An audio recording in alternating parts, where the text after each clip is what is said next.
3 heures du matin. Le vaste manoir Delacroix était plongé dans un silence absolu. Antoine Delacroix descendit l'escalier de marbre à pas comptés, encore une fois incapable de dormir, le poids écrasant de sa solitude lui serrant la poitrine. La lumière de la cuisine était allumée. Il fronça les sourcils. Sophie, l'employée de maison, prenait toujours soin d'éteindre tous les éclairages avant d'aller se coucher. En poussant la porte, il se figea. Une toute petite fille, lui tournant le dos, était penchée sur l'immense évier en inox. Ses bras maigres atteignaient difficilement le robinet. L'eau coulait, se mêlant à un sanglot étouffé, à peine perceptible. Antoine fit un pas en avant. Une lame du plancher craqua bruyamment. La fillette pivota son visage, les yeux écarquillés par l'effroi. C'était Léa, la fille de Sophie. 7 ans tout au plus. Son visage était mouillé de larmes et de sueur. Ses petites mains tremblaient, agrippant une éponge savonneuse. Autour d'elle, une montagne de vaisselle sale s'empilait, atteignant presque le plafond. Des assiettes, des casseroles, des verres, le travail accumulé d'une semaine entière. Il remarqua ses mains. Du sang, de petites coupures ornaient ses doigts, la peau écorchée, rougie, gonflée. « Que fais-tu ici à cette heure ?» Sa voix sortit plus dure qu'il ne l'aurait voulu. Léa recula d'un coup, s'adossant contre l'évier, les yeux remplis de terreur. Elle dissimula ses mains derrière son dos, comme si elle pouvait effacer ce qu'il venait de voir. J'étais juste... » Sa voix n'était qu'un filet brisé. « J'étais juste en train d'aider. » « Aider qui? Où est ta mère ?» La fillette se mordit la lèvre. Une larme roula sur sa joue barbouillée de mousse. « Maman dort. Elle ne doit pas savoir que je suis venu. S'il te plaît, ne lui dis rien. S'il te plaît. » Antoine s'approcha d'elle. Il s'agenouilla devant l'enfant. Ses yeux bruns et profonds étaient dévastés. Ce n'était pas de la peur, c'était du désespoir. « Pourquoi fais-tu cela, Léa ?» Elle sanglota. « Parce que maman pleure la nuit. Elle pense que je ne l'entends pas. Mais je l'entends. Elle pleure parce qu'elle n'a pas d'argent, parce qu'elle a des dettes, parce que... » La voix lui manqua. « Parce que j'ai cassé une tasse sans faire exprès et maintenant elle doit la payer. Si je fais toute la vaisselle, elle aura moins de travail. Elle ne pleurera plus. » Le cœur d'Antoine se serra. Il regarda ses petites mains qui saignaient. Il observa les yeux d'une enfant qui aurait dû être endormie, en train de rêver, de vivre. Pas là. Certainement pas dans cet état. Quelque chose se brisa en lui à cet instant précis. Mais ce qu'il ignorait encore, c'est que cette nuit n'était que le prélude d'une vérité qui allait mettre en pièces tout ce qu'il croyait savoir sur sa propre demeure. Sophie Mercier se levait tous les jours à 5 heures du matin, avant le lever du soleil, avant le chant des oiseaux, avant que le monde ne commence à tourner. Elle ouvrait les yeux dans la petite chambre de service, à l'arrière du manoir, regardait Léa qui dormait à côté d'elle et se permettait un instant de rêver. Rêver que la vie pouvait être différente, qu'elle n'aurait pas à se réveiller avec le corps endolori, les mains abîmées par le nettoyage incessant, le cœur brisé à force de retenir ses larmes. Mais le rêve ne durait qu'une seconde, car la réalité frappait à sa porte quotidiennement avec une cruauté ponctuelle. Elle était femme de ménage depuis 8 ans. 8 ans à astiquer les mêmes sols de marbre, à laver la même vaisselle en porcelaine, à faire les lits dans des chambres où elle ne pourrait jamais dormir. 8 ans à servir des personnes qui connaissaient à peine son nom. Pour la plupart des habitants de cette maison, elle était invisible. Une ombre qui passait avec des chiffons et des seaux, une présence silencieuse qui garantissait que tout fonctionne à la perfection. Sophie avait 32 ans, mais elle se sentait en avoir 50. La vie lui avait coûté cher, très cher même. Elle avait rencontré Thomas à 20 ans. Il était maçon, un homme honnête et travailleur. Ils s'étaient mariés un samedi pluvieux dans une petite église simple avec des fleurs bon marché et un gâteau préparé par la voisine. Ils n'avaient rien d'autre que leur amour, mais cela semblait suffisant. Thomas lui avait promis qu'il construirait une vie meilleure pour elle, qu'un jour elles auraient leur propre maison, un jardin, la sécurité. Léa était née 2 ans plus tard, une petite fille avec d'immenses yeux vifs qui pleuraient rarement et souriait beaucoup. Sophie avait pensé qu'enfin la vie lui souriait. Mais le destin avait d'autres projets, bien plus sombres. Thomas mourut dans un accident de travail lorsque Léa n'avait que 2 ans. Une chute d'échafaudage. Sans équipement de sécurité, sans indemnisation, sans rien. Sophie reçut la nouvelle dans une cabine téléphonique, sa fille dans les bras, et sentit le monde s'écrouler. Elle avait 24 ans et était complètement seule, sans famille, sans argent, sans ressources. C'est à ce moment qu'elle décrocha l'emploi au manoir de la Croix. Antoine, le propriétaire, l'avait à peine regardée lors de l'entretien. C'est Madame Gisèle Dubois, la gouvernante en chef, qui l'avait embauchée. « Vous allez travailler très dur ici. Pas de congé les premières semaines. Aucune plainte. C'est clair ?» Sophie accepta. Elle n'avait pas le choix. Les premières années furent éprouvantes, mais supportables. Elle travaillait 14 heures par jour, mais elle était payée à la fin du mois. Léa grandissait en bonne santé, allait à l'école publique du quartier, obtenait de bonnes notes. Sophie était épuisée, mais elle gardait espoir. Elle pensait que si elle continuait à travailler sans relâche, elle pourrait un jour s'en sortir. Louer un appartement pour elles deux. Recommencer. Mais ensuite, Madame Gisèle commença à changer d'attitude. La gouvernante avait toujours été sévère, mais avec le temps, elle devint malveillante. Madame Gisèle avait 50 ans, était célibataire et d'une amertume constante. Elle dirigeait le personnel d'une main de fer, instaurait des règles absurdes et punissait pour la moindre broutille. Et Sophie, pour une raison qu'elle ignorait, devint sa cible favorite. C'était peut-être de la jalousie. Sophie était jeune, jolie malgré la fatigue, et les autres employés l'appréciaient. Madame Gisèle ne le supportait pas.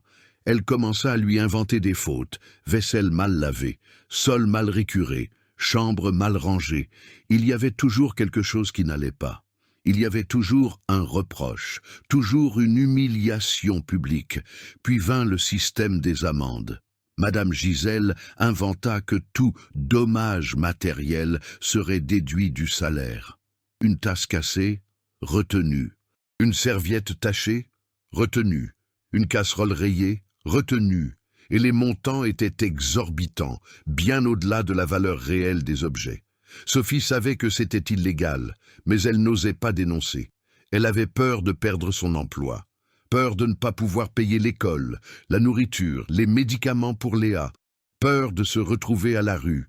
Antoine n'avait jamais rien remarqué de tout cela. Il vivait dans sa bulle de douleur. Son épouse, Isabelle, était morte d'un cancer 1 an auparavant. Il s'était complètement isolé, passait ses journées enfermé dans son bureau, voyageait sans cesse, mettait à peine les pieds chez lui. Quand il était là, c'était un fantôme, poli, distant, vide. Sophie le croisait parfois dans les couloirs, mais il ne la voyait jamais réellement. Elle n'était qu'un meuble de plus dans le décor. Léa grandissait dans cet environnement pesant. La fillette était intelligente, trop sensible. Elle percevait la tristesse de sa mère, entendait les pleurs nocturnes que Sophie essayait d'étouffer dans l'oreiller.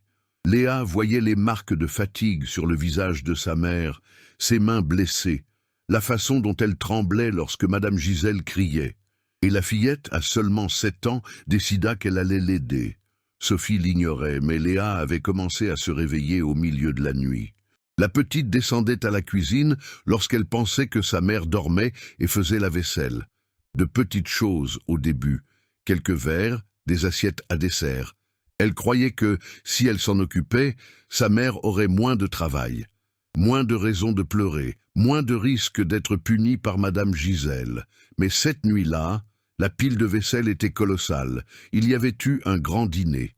Et Léa, pleine de détermination, tenta de tout laver seule. C'est alors qu'Antoine était descendu et l'avait trouvée là, les mains ensanglantées, pleurant doucement, essayant d'être invisible comme sa mère lui avait appris à l'être. Et à ce moment précis, sans le savoir, tout était sur le point de basculer. Parce que pour la première fois depuis des années, Antoine de la Croix avait vraiment vu quelqu'un d'autre que lui. 2 semaines avant cette nuit dans la cuisine, Sophie avait vécu le pire jour de sa vie au manoir. C'était un vendredi soir. Antoine avait invité des clients importants à dîner, des promoteurs immobiliers, des investisseurs, des gens puissants.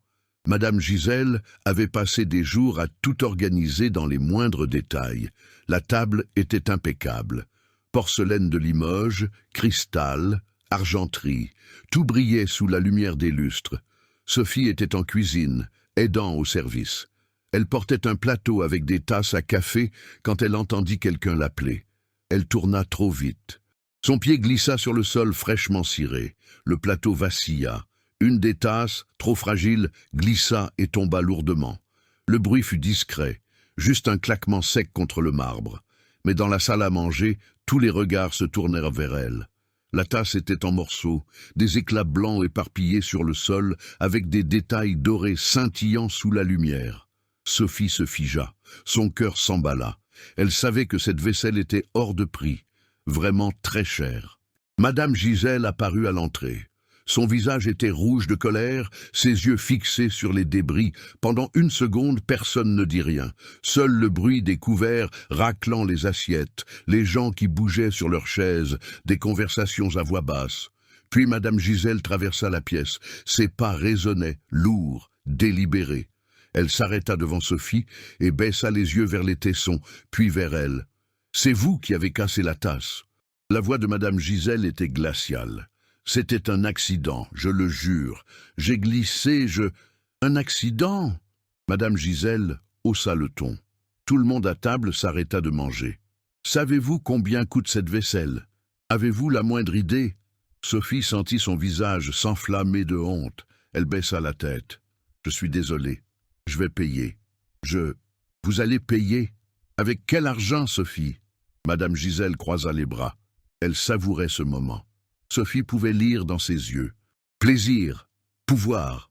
Cette tasse coûte 800 €. 800. Pensez-vous pouvoir payer une telle somme? Un des invités toussa, mal à l'aise. Un autre marmonna quelque chose. Antoine était assis au bout de la table, mais il ne leva même pas les yeux. Il était sur son téléphone, tapant quelque chose, indifférent à tout, comme d'habitude. « Je peux payer en plusieurs fois, s'il vous plaît, » murmura Sophie. « Je vous en prie, je paierai, je le promets. » Madame Gisèle fit un pas de plus. « Vous allez payer maintenant. La somme sera déduite de votre salaire du mois prochain, les 800 €, intégralement. » Sophie sentit le sol disparaître sous ses pieds. 800 €. Son salaire dépassait à peine les 1200. S'il lui en restait 400 après la déduction, ce serait un miracle. Elle ne pourrait pas payer le loyer de la chambre de service, la nourriture, les fournitures scolaires de Léa. Il ne resterait rien. « S'il vous plaît, » répéta-t-elle, la voix tremblante. « Je ne peux pas. Ma fille a besoin de... Votre fille n'est pas mon problème. » Madame Gisèle tourna les talons et retourna vers les invités. Que quelqu'un nettoie ce désordre. Sophie resta là, figée, les yeux brûlants de larmes qu'elle ne pouvait pas laisser couler. Pas devant tout le monde. Pas là. Elle s'agenouilla lentement, commença à ramasser les tessons à main nue. L'un d'eux lui coupa le doigt. Le sang s'écoula, se mélangeant à la porcelaine blanche. Elle s'essuya sur son tablier et continua. Personne ne vint l'aider. Antoine resta concentré sur son téléphone.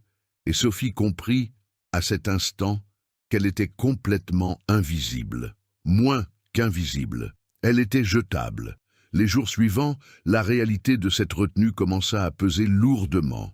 Sophie fit des comptes, refit des comptes, essaya d'étirer l'argent de toutes les manières imaginables, mais il n'y avait pas d'issue.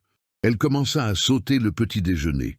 Puis, le déjeuner, elle ne mangeait que le soir, et peu, même à ce moment-là.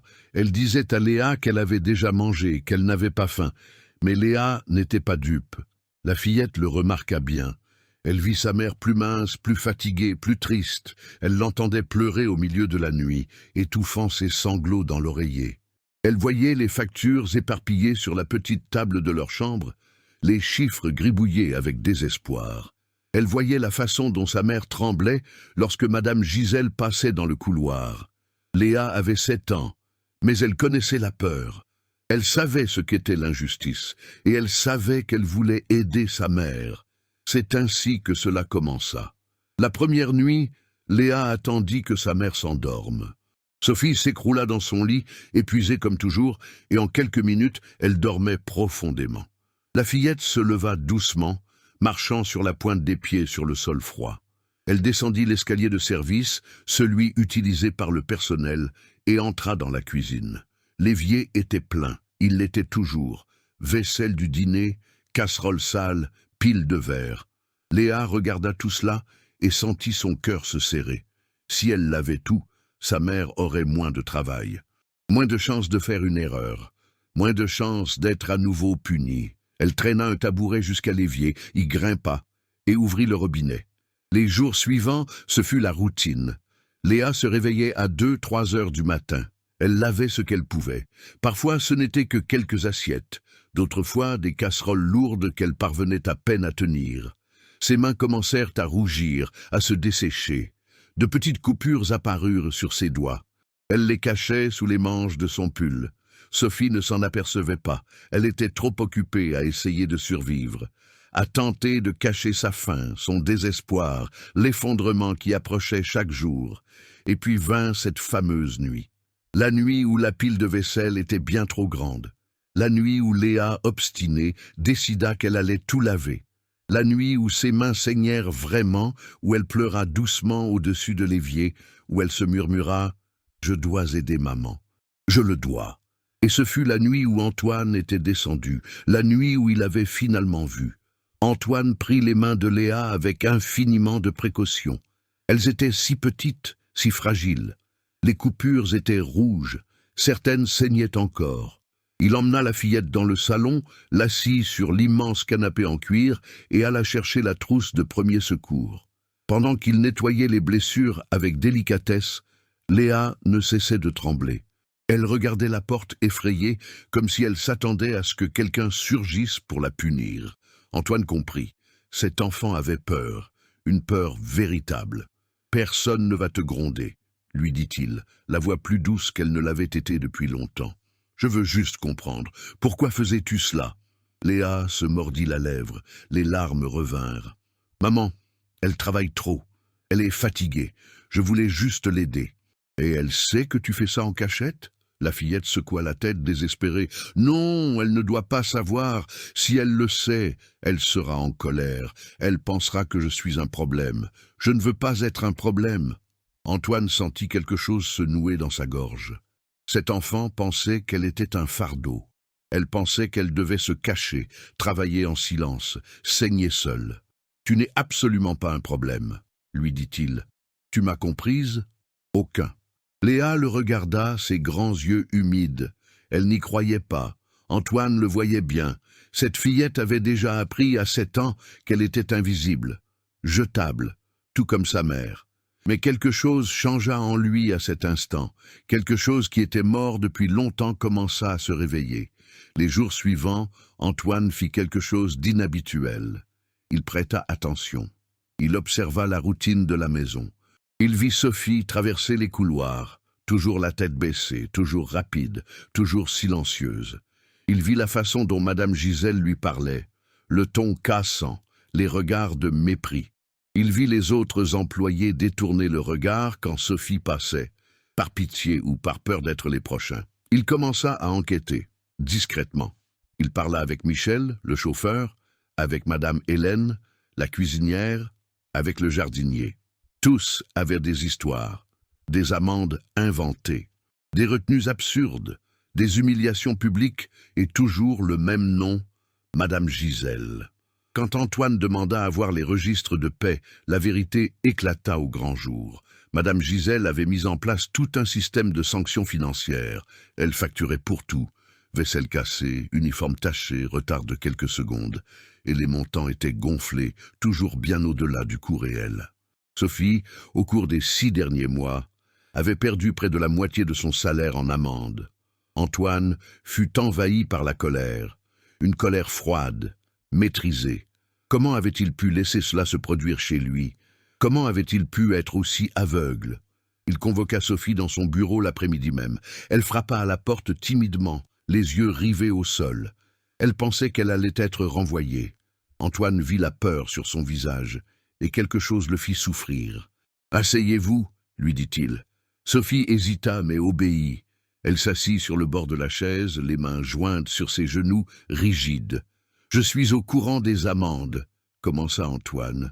Je sais ce que madame Gisèle fait. Le visage de Sophie devint pâle. Monsieur, vous n'avez rien fait de mal. Il l'interrompit. Rien, c'est moi qui ai failli. J'aurais dû prêter attention. J'aurais dû voir. Sophie cligna des yeux, confuse. Personne ne lui avait jamais parlé de cette façon. Personne ne s'était jamais excusé auprès d'elle. Je vais vous rendre votre argent, continua Antoine. Tout ce qui vous a été déduit injustement. Et quant à madame Gisèle, je vais m'en occuper. Non, dit Sophie rapidement, la voix tremblante. S'il vous plaît, ne faites pas ça, elle va rendre les choses pires, elle va me licencier, j'ai besoin de cet emploi, monsieur, je n'ai nulle part où aller. Antoine la regarda. Il la regarda vraiment.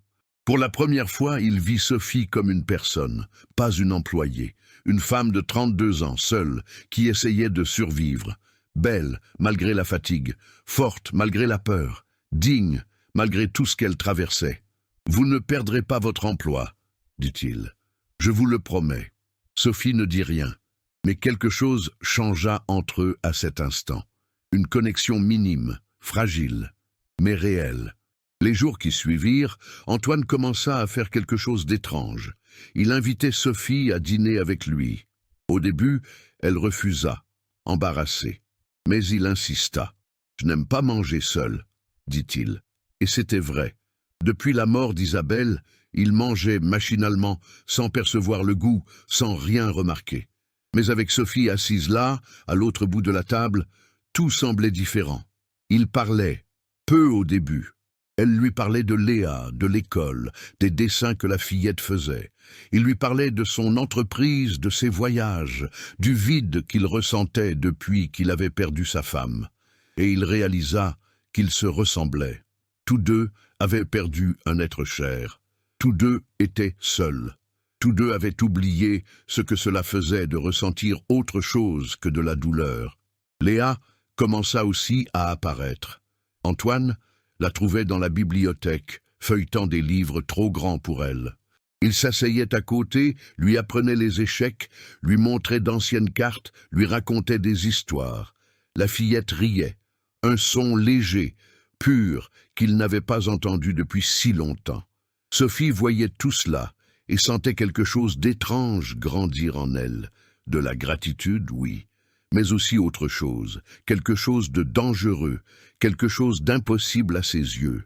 Elle se surprenait à le regarder quand elle pensait qu'il ne la voyait pas. La façon dont il souriait à Léa, la gentillesse dans ses yeux, la solitude qu'il portait identique à la sienne. Antoine ressentait la même chose.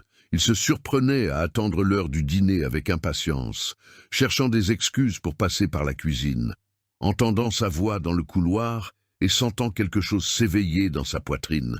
Mais tous deux savaient, c'était impossible. Il était milliardaire. Elle, une employée. Il n'existait aucun pont entre leurs deux mondes. Ou du moins, c'est ce qu'il croyait fermement.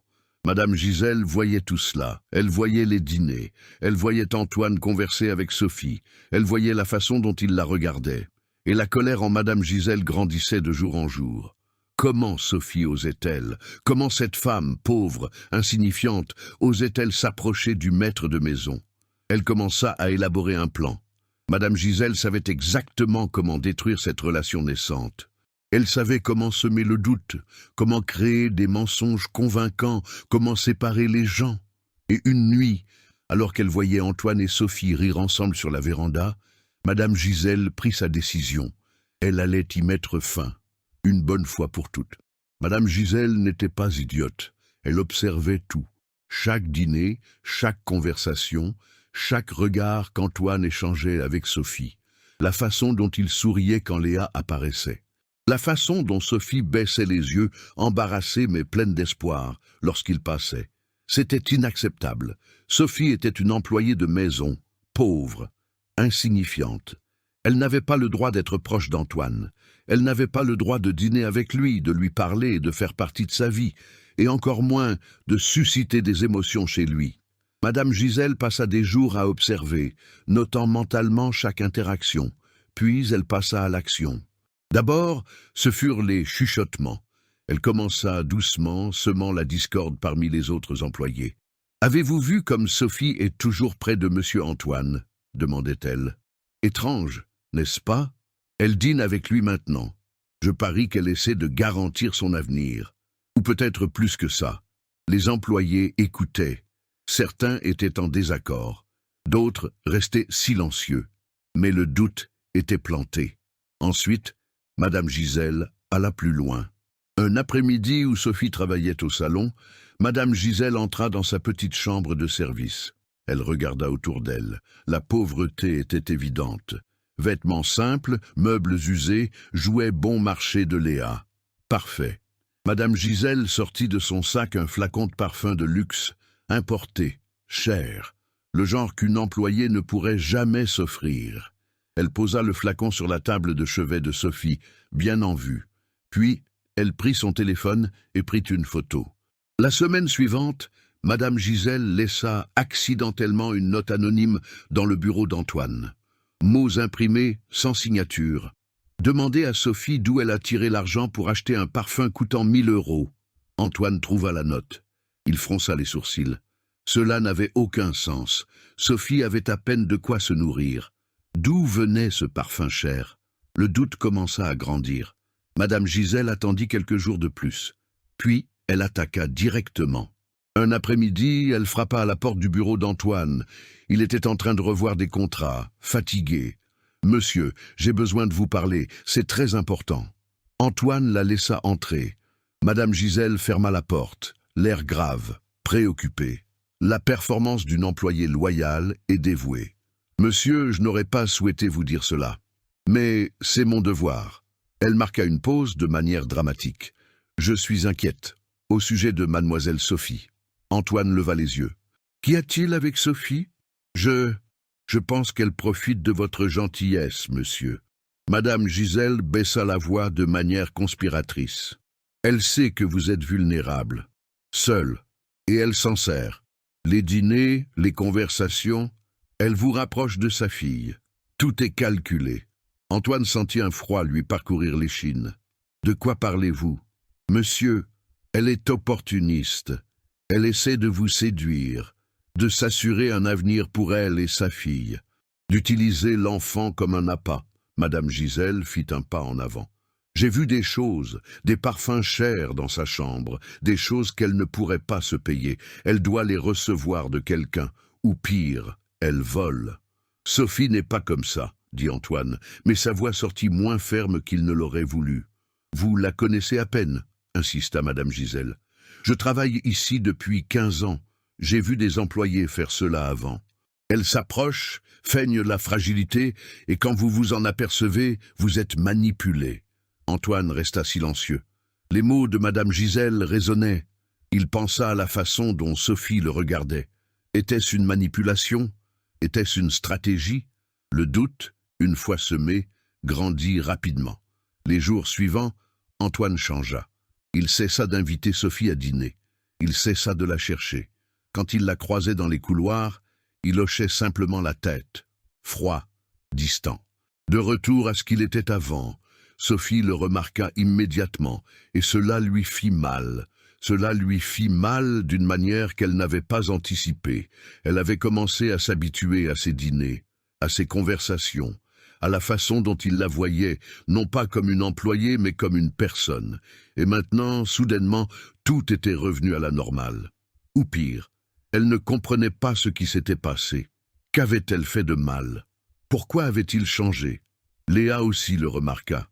« Maman, pourquoi oncle Antoine ne joue plus avec moi ?» Sophie ne savait pas quoi répondre. « Il doit être très occupé, mon amour. » Mais la fillette voyait la tristesse dans les yeux de sa mère, et elle se sentait confuse, blessée. Une semaine plus tard, Sophie prit une décision. Elle ne supportait plus cette situation. La froideur, le silence, le sentiment d'avoir commis une erreur sans savoir laquelle. Elle donna sa démission. Antoine reçut la demande avec un visage impénétrable. « Si c'est ce que vous souhaitez vraiment. »« Oui, » mentit Sophie. « Vous avez 30 jours de préavis. » Sophie hocha la tête, les yeux brûlants de larmes qu'elle se retint de verser. Pas là, pas devant lui. Les 30 jours commencèrent à s'écouler. Sophie chercha du travail. Elle frappa à toutes les portes qu'elle connaissait, mais personne ne voulait l'embaucher. Et elle ne comprenait pas pourquoi. Jusqu'à ce qu'une des maîtresses de maison, embarrassée, lui dise « Sophie, j'ai entendu des choses vous concernant. On dit que vous avez des problèmes, que vous n'êtes pas fiable. Je ne peux pas prendre ce risque. » Madame Gisèle avait répandu des calomnies parmi les familles aisées de la région. Sophie était blacklistée. L'argent vint à manquer. Elle vendit ce qu'elle possédait. Un bracelet que Thomas lui avait offert, une vieille montre, ses meilleurs vêtements. Tout fut vendu pour une bouchée de pain. Et puis Léa tomba malade. Cela commença par une toux, puis de la fièvre. Sophie l'emmena au dispensaire. La file d'attente était interminable. Quand elles furent finalement vues, le diagnostic fut clair. Pneumonie. La fillette avait besoin d'antibiotiques, de repos et de suivi médical. Sophie acheta les médicaments avec le dernier argent qu'il lui restait. Mais Léa n'allait pas mieux. La fièvre montait. Sa respiration devenait difficile. Une nuit, la fillette se mit à trembler, délirant, son petit corps brûlant. Sophie courut à l'hôpital public avec Léa dans ses bras, en pleine nuit. Le couloir était bondé. Elle cria à l'aide. Finalement, un médecin arriva. Il examina Léa. Son visage devint grave. « Elle doit être hospitalisée. Maintenant. Je n'ai pas d'argent pour une clinique privée, » murmura Sophie, désespérée. « Alors, vous devez en trouver. Rapidement. » Sophie regarda sa fille inconsciente dans ses bras. Les larmes se mirent enfin à couler. Elle n'avait plus rien. Nulle part où aller, aucune issue. Elle prit une décision désespérée qu'elle n'aurait jamais cru devoir prendre. Sophie était dans le couloir de l'hôpital, assise sur le sol froid, les genoux serrés. Léa était sur un brancard de fortune dans la salle d'urgence, respirant difficilement, la fièvre très élevée. Les médecins avaient fait ce qu'ils pouvaient avec le peu de moyens qu'ils avaient. Mais ce n'était pas suffisant. « Si vous ne trouvez pas un moyen de l'hospitaliser dans les prochaines heures, je ne peux rien garantir », avait dit le médecin, les yeux fatigués, habitué à prononcer ces mots terribles. Sophie regarda l'horloge murale. 3 heures du matin. Elle n'avait personne, aucun parent, aucun ami fortuné. Elle avait appelé toutes les personnes qu'elle connaissait. Personne ne pouvait l'aider, ou personne ne voulait le faire. Il ne lui restait qu'une seule option. Une option qui la rendait nauséeuse, rien que d'y penser. Mais pour sa fille, elle ferait n'importe quoi, absolument n'importe quoi. Elle se leva, les jambes tremblantes.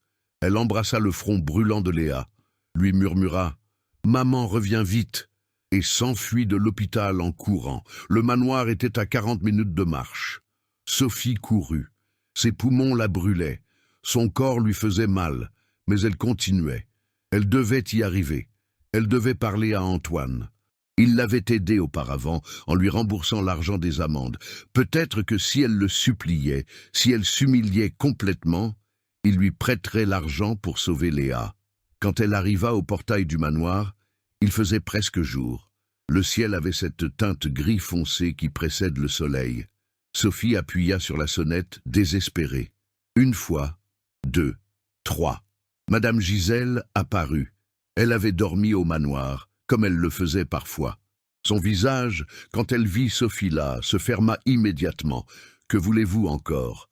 J'ai besoin de parler à Monsieur Antoine. S'il vous plaît, c'est urgent. Ma fille est... » Monsieur Antoine est absent.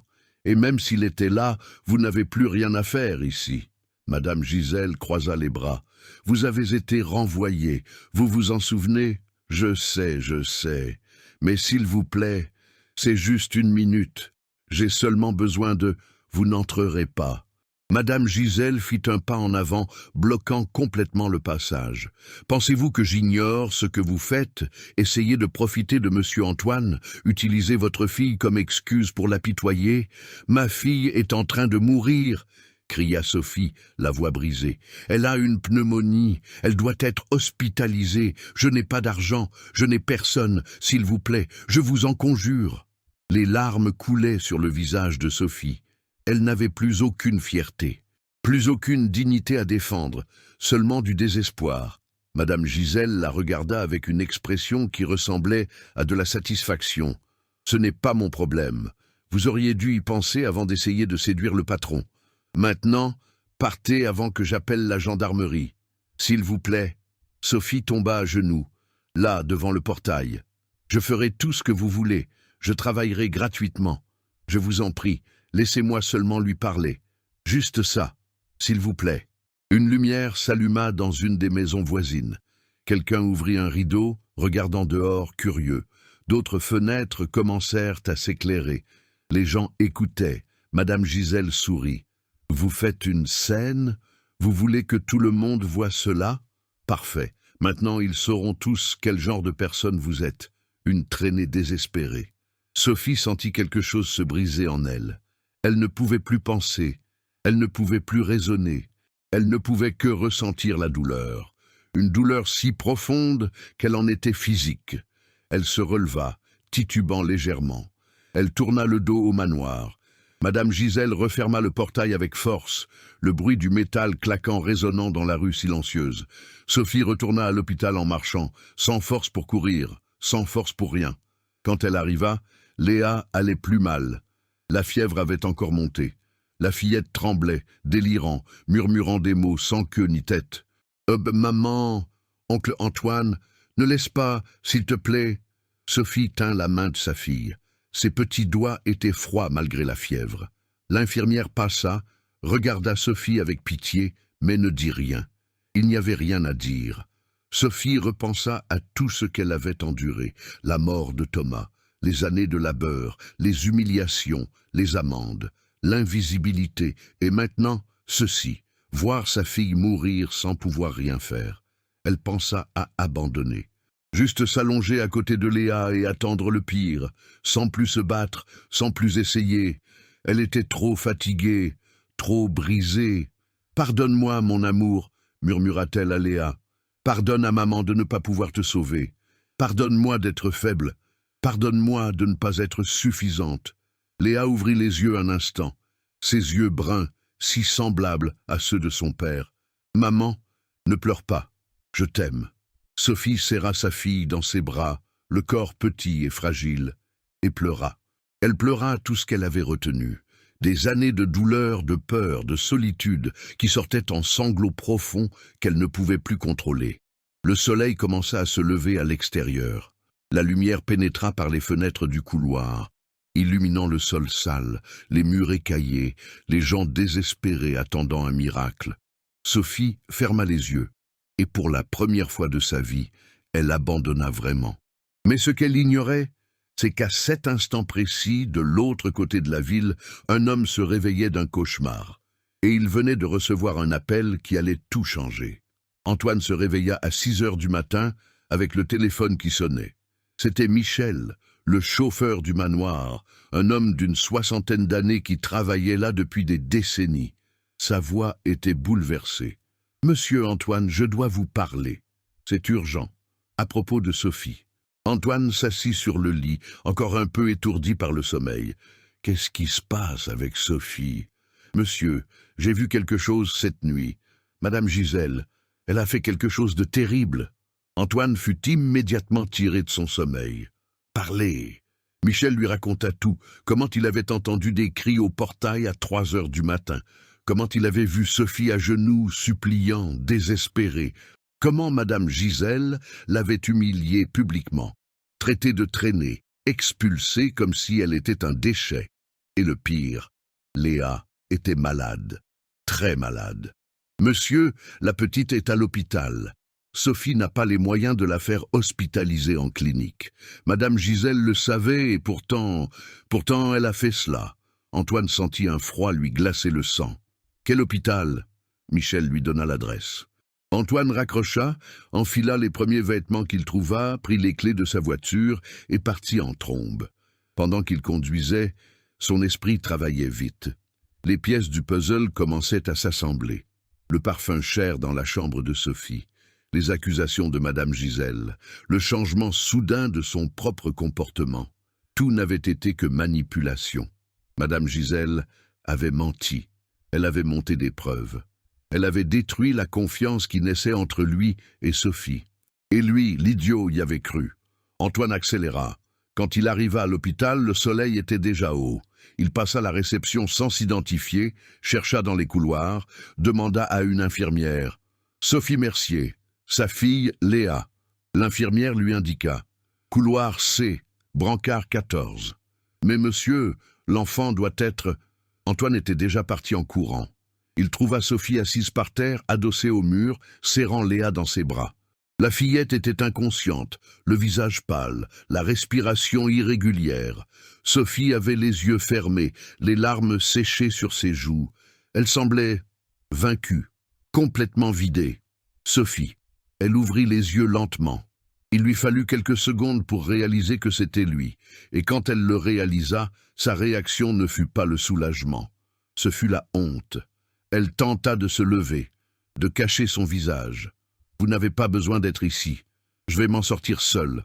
Je… » « Arrête. » Antoine s'agenouilla devant elle. « Écoute-moi, j'ai été un idiot, un aveugle. J'ai cru à des mensonges. Je t'ai abandonné quand tu avais le plus besoin de moi. Et je suis sincèrement désolé, vraiment, de tout mon cœur. » Sophie secoua la tête, confuse. « Vous ne comprenez pas. Je ne suis pas… » « Tu n'es pas opportuniste. Tu n'es pas manipulatrice. Tu n'es rien de ce que Madame Gisèle a dit. » Antoine lui prit les épaules, la forçant à le regarder dans les yeux. « J'ai enquêté. J'ai tout découvert. Le parfum a été placé par elle. Les ragots étaient faux. Madame Gisèle a tout créé pour nous séparer. Et moi, comme un idiot, je l'ai laissé faire. » Les larmes revinrent aux yeux de Sophie. « Ma fille, elle est en train de mourir. Et je ne peux rien faire. Elle ne va pas mourir. » Antoine se leva. Où est le médecin? Dans les minutes qui suivirent, tout changea. Antoine parla au directeur de l'hôpital, paya l'hospitalisation complète, garantissant la meilleure chambre, les meilleurs médecins. Léa fut immédiatement transférée en soins intensifs pédiatriques. Sorum, antibiotiques, oxygène, tout ce dont elle avait besoin. Sophie regardait tout cela, étourdie, incapable de réaliser. Cela allait trop vite, passer du fond du gouffre à l'espoir retrouvé en quelques instants. Antoine revint et l'emmena dans la salle d'attente. Il s'assit à côté d'elle. « Elle va s'en sortir, je te le promets. »« Pourquoi faites-vous cela ?» murmura Sophie. « Parce que… » Antoine marqua une pause. Il aurait pu mentir. Il aurait pu dire que c'était de la charité, un devoir moral, de la culpabilité, mais il était fatigué de mentir, fatigué de faire semblant. « Parce que je tiens à toi et à Léa, parce que vous avez réveillé en moi quelque chose que je croyais mort avec Isabelle, parce que quand je dînais avec toi, je me sentais à nouveau vivant, parce que Léa m'a rappelé ce que c'est que de sourire, parce que… Parce que quoi? Parce que je suis tombé amoureux de toi, dit-il finalement. Les mots sortirent bruts, honnêtes, sans fioriture. Je ne voulais pas, j'ai essayé de ne pas le vouloir, mais c'est arrivé. Et quand Madame Gisèle a semé ses doutes, j'ai eu peur. Peur d'être trompé à nouveau, peur de m'ouvrir et de souffrir. Alors j'ai reculé, et ce fut la chose la plus lâche que j'ai jamais faite. Sophie resta silencieuse, digérant ses paroles. Elles étaient trop grandes, trop incroyables à entendre. « Je suis une employée de maison, » dit-elle, la voix tremblante. « Je suis pauvre, je n'ai rien à offrir à un homme comme vous, je… » « Tu as tout. » Antoine lui prit la main. « Tu as de la dignité, de la force, de l'amour. Tu es la personne la plus courageuse que je connaisse. Tu as élevé une fille incroyable seule. Tu as survécu à des choses qui m'auraient détruit. Tu n'es pas seulement une employée, Sophie. Tu es… tout. » Les larmes tombèrent, finalement. Sophie pleura, mais cette fois, ce n'était pas du désespoir. C'était une libération. Des années de douleur, de sentiments d'invisibilité, de croire qu'elle ne valait rien, s'échappaient en sanglots profonds. Antoine la serra dans ses bras, et elle se laissa faire. Pour la première fois, elle s'autorisa à accepter de l'aide, à accepter des soins, à accepter l'amour. 2 heures plus tard, le médecin sortit des soins intensifs. La fillette a bien réagi, la fièvre diminue. Avec le traitement approprié, elle se rétablira complètement. Sophie s'effondra presque de soulagement. Antoine la retint. Ils purent voir Léa à travers la vitre. La fillette dormait, connectée aux machines, mais respirait mieux. Son visage avait plus de couleur. Léa ouvrit les yeux soudainement. Elle vit sa mère et Antoine de l'autre côté de la vitre. Un faible sourire apparut sur son visage. Elle leva la main, faisant un cœur avec ses petits doigts. Sophie pleura de nouveau. Antoine aussi. « Je vais faire payer Madame Gisèle pour tout ce qu'elle a fait, » dit Antoine, la voix basse mais pleine de détermination. « Pour chaque humiliation, chaque mensonge, chaque larme, elle devra rendre des comptes. » Sophie le regarda. « Comment ? Tu verras. » Antoine lui serra la main. « Mais d'abord, occupons-nous de Léa. Le reste peut attendre. » Mais en réalité, cela ne pouvait pas attendre. Parce qu'à cet instant précis, Madame Gisèle était au manoir, triomphante, pensant qu'elle avait gagné. Elle n'avait aucune idée de ce qui l'attendait. 3 jours plus tard, Léa sortit de l'hôpital. La fièvre était passée, la pneumonie était maîtrisée. Elle était encore faible, mais vivante et sauve. Sophie tenait la main de sa fille pendant qu'Antoine conduisait de retour au manoir. Mais cette fois, ce n'était pas pour prendre leurs affaires et partir. C'était pour quelque chose de bien plus grand. « Es-tu sûr de cette décision ?» demanda Sophie nerveuse. « Absolument !» répondit Antoine, les yeux fixés sur la route. « Madame Gisèle va répondre de tout ce qu'elle a fait, et pas seulement à toi, à tout le monde. » Quand ils arrivèrent au manoir, tous les employés étaient déjà réunis dans le salon principal. Antoine avait demandé à les convoquer un par un, la cuisinière, le jardinier, le chauffeur, les femmes de ménage, les gardes de sécurité, 17 personnes au total. Tous confus, ne comprenant pas ce qui se passait. Madame Gisèle était là aussi, assise dans un fauteuil, les jambes croisées, le visage arrogant. Elle regarda Sophie entrer avec Léa dans ses bras et sourit, un sourire cruel, victorieux. Elle croyait avoir gagné. Antoine entra en dernier. Il ferma les doubles portes du salon derrière lui. Le bruit résonna lourd, final. « Merci à tous d'être venus », commença Antoine, la voix calme mais ferme. « Je sais que vous êtes confus, mais ce que je vais dire maintenant est important, très important. » Il marcha jusqu'au centre du salon. Tous les yeux étaient fixés sur lui. « J'ai hérité de cette maison de mon père, et j'ai toujours cru qu'elle fonctionnait parfaitement. Que tout le monde ici était bien traité, respecté, payé équitablement. » Il marqua une pause. J'avais tort, profondément tort. Madame Gisèle décroisa les jambes, le sourire s'estompant. Ces derniers jours, j'ai découvert quelque chose qui m'a dégoûté. J'ai découvert que dans cette maison, sous mon propre toit, se déroulaient des abus systématiques, des humiliations, des vols d'argent, des crimes. Un murmure parcourut la salle. Antoine continua. Madame Gisèle Dubois, la gouvernante en chef, a créé un système illégal d'amendes. Elle inventait des fautes, gonflait les montants et déduisait de l'argent de vos salaires. Sans facture, sans reçu, sans rien de légal. C'est un mensonge. Madame Gisèle se leva, la voix forte. Monsieur Antoine, mademoiselle Sophie vous manipule clairement. Je vous avais déjà prévenu de... Asseyez-vous. La voix d'Antoine coupa court comme une lame. Madame Gisèle s'arrêta, bouche bée. Elle ne lui avait jamais entendu prendre ce ton. Je n'ai pas fini. Antoine prit une grande enveloppe sur la table. J'ai ici des documents, des registres que j'ai demandé à mon comptable de préparer. Au cours des 2 dernières années, 7 employés de cette maison ont perdu en moyenne 30% de leur salaire en amende. De l'argent qui n'a jamais été déclaré, de l'argent que vous avez empoché. Il jeta les documents sur la table basse. Tous s'approchèrent pour voir. Il y a plus, continua Antoine.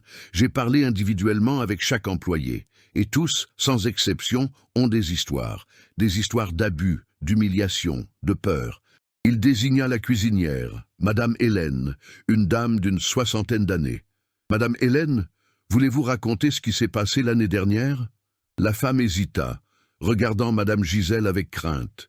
Mais Antoine l'encouragea d'un signe de tête. Elle prit une profonde inspiration. « J'ai laissé tomber un plat en verre. C'était un accident.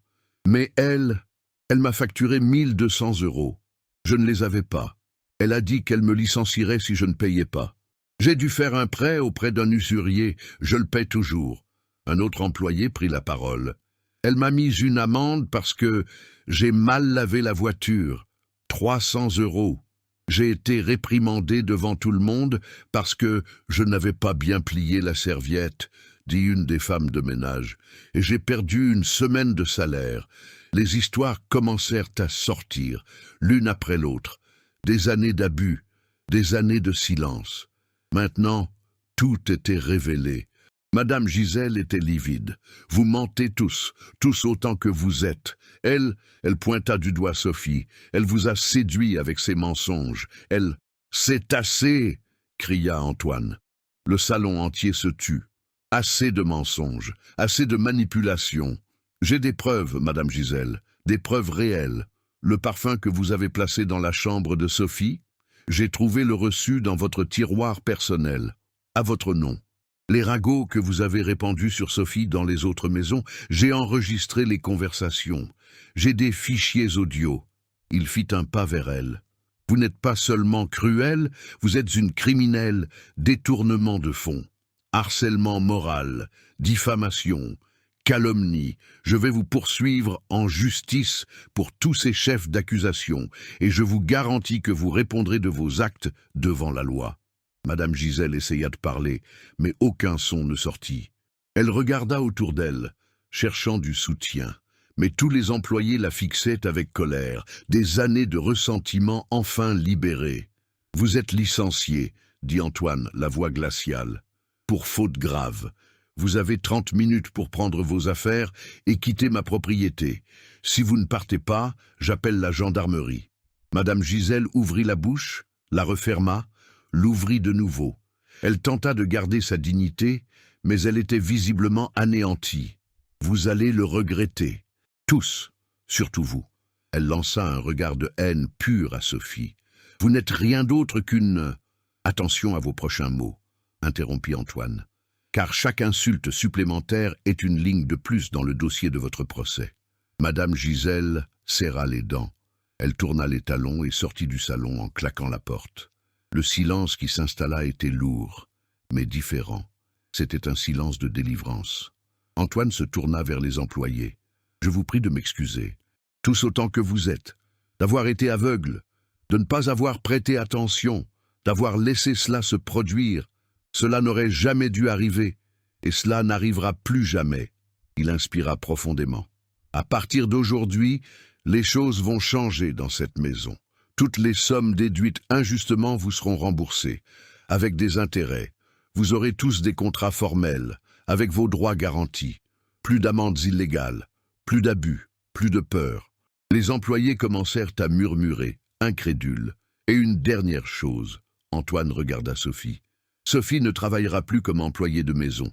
Je lui offre le poste d'administratrice de cette demeure, un salaire décent, un logement indépendant au sein de la propriété, une école privée pour Léa, tout ce qu'elle et sa fille méritent. » Sophie écarquilla les yeux. « Monsieur, je ne peux pas... »« Vous pouvez, et vous le ferez. » Antoine fit un pas vers elle. « Ce n'est pas de la charité, c'est de la justice, vous le méritez, et bien plus encore. » Il regarda tous les employés. « J'ai commis beaucoup d'erreurs, mais j'ai appris une chose. J'ai appris que la dignité n'a pas de prix, que le respect n'est pas une faveur, que vous, tous, vous n'êtes pas invisibles. Vous êtes le cœur de cette maison, et je promets que j'honorerai cela. » Chaque jour, Madame Hélène se mit à pleurer.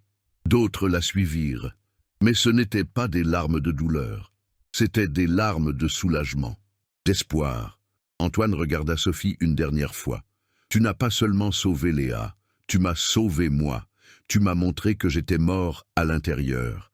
Tu m'as fait ressentir à nouveau. Et pour cela, je te serai éternellement reconnaissant. » Léa, toujours dans les bras de sa mère, regarda Antoine et murmura « Mon oncle, tu vas épouser maman ?» Le salon entier se tut. Sophie devint rouge. Antoine sourit. « Si elle m'accepte, » dit-il, les yeux fixés sur Sophie. Oui, 3 mois passèrent. Le printemps était arrivé, apportant de nouvelles fleurs au jardin du manoir. Léa était complètement rétablie, plus forte que jamais. Elle courait sur la pelouse, riant, jouant avec les autres enfants des employés qu'Antoine avait invités à venir. Il n'y avait plus de division sociale, il n'y avait plus de murs invisibles. Sophie accepta le poste d'administratrice. Au début, ce fut difficile. Elle se sentait illégitime, inadaptée, mais Antoine était à ses côtés à chaque étape. L'enseignant, la soutenant, lui montrant qu'elle en était capable. Et elle l'était. Sophie avait un talent naturel pour la gestion du personnel, pour créer l'harmonie.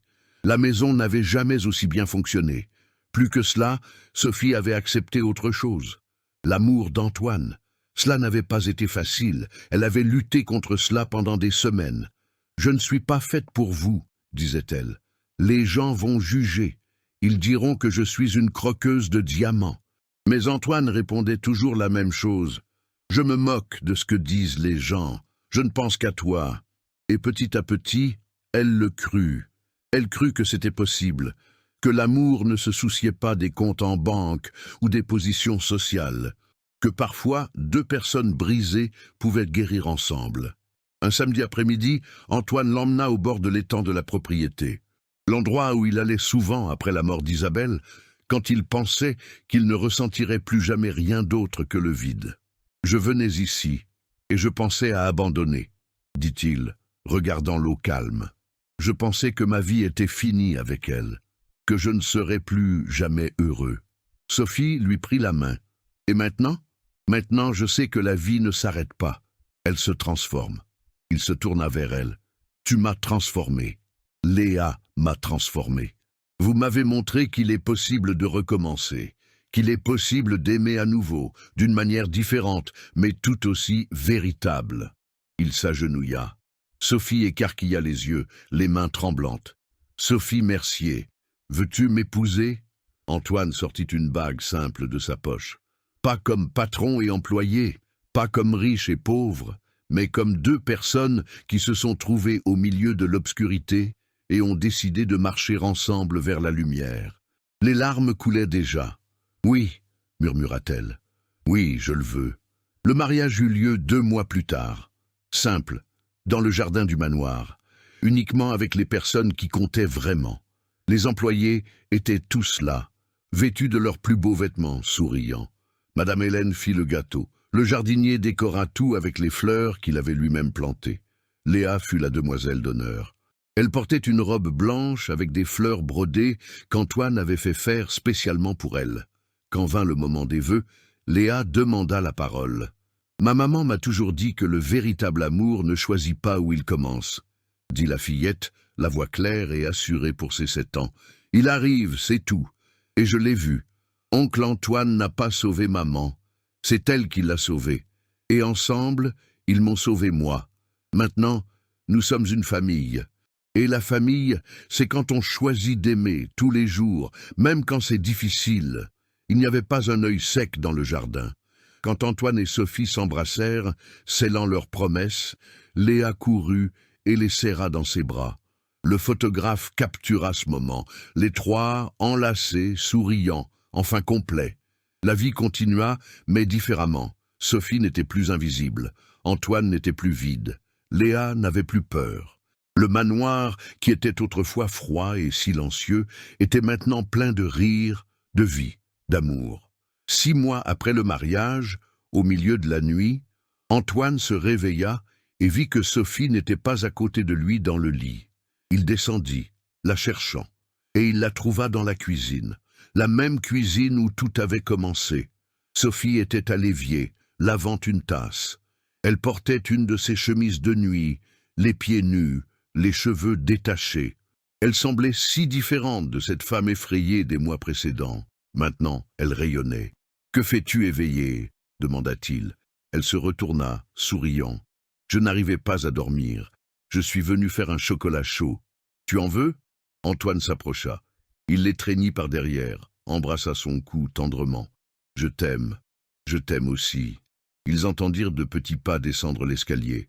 Léa apparut, les yeux ensommeillés. « Vous faites du chocolat sans moi ?» Ils rirent tous les 3. Antoine prit Léa dans ses bras. Sophie servit 3 tasses de chocolat. Et là, dans cette cuisine, à 3 heures du matin, ils restèrent ensemble, parlant, riant, juste existant.